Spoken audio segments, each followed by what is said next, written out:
এমন একটা সময় আমরা পার করছি যেটা এখন আধুনিক সময় বললে চলে। কিন্তু আজ থেকে 15-20 বছর আগে কোনো গ্রামের বাড়িতে গেলে আপনি পাইতেন কি উঠানে একটা কুল গাছ, সাইডে একটা সবেদা গাছ, কিংবা পাশে একটা ডালিম গাছ, কিংবা একটু দূরে ঘরের কোণে ছিল একটা এইরকম জামরুল গাছ। এটা হচ্ছে সেই জামরুল না, আমাদের গ্রাম অঞ্চলে যে জামরুল আমরা খেয়েছি ছোটোবেলায়, দেখতাম সাদা, ওটার ভিতর দিয়ে একটা বিচি থাকতো এবং স্পঞ্জ মানে তুলার মতো দেখতে অনেকটা। ওইটা একটা থাইল্যান্ডের একটা ভ্যারাইটি।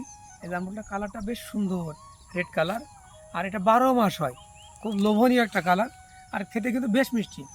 আমার মনে হয় এটা যদি আপনারা কেউ চাইলে বাড়িতে একটা লাগায় রাখতে পারেন, কিংবা ছাদে, কিংবা বসত বাড়ি, প্রতি জায়গাতে, যে কোনো একটা জায়গাতে রাখলে কিন্তু আপনার হবে কি, এই প্রত্যেকটা জিনিসের কিন্তু একটা পুষ্টি উপাদান আছে। প্রত্যেকটা ফলে, এটা আল্লাহর নিয়ামত, প্রত্যেকটা ফল আল্লাহর নিয়ামত। আর এই প্রত্যেকটা ফলে কোনো না কোনো ভিটামিন আল্লাহ রেখে দিয়েছে, যেটা মানুষের শরীরের জন্য অনেক উপকার।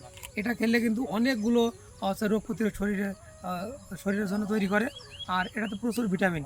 তো চাইলে কিন্তু আপনারা এটা লাগিয়ে রাখলে আপনার পরবর্তী যে জেনারেশন, তারা কিন্তু সুন্দর এই ফল উপভোগ করবে, এমনকি আপনিও খেতে পারেন।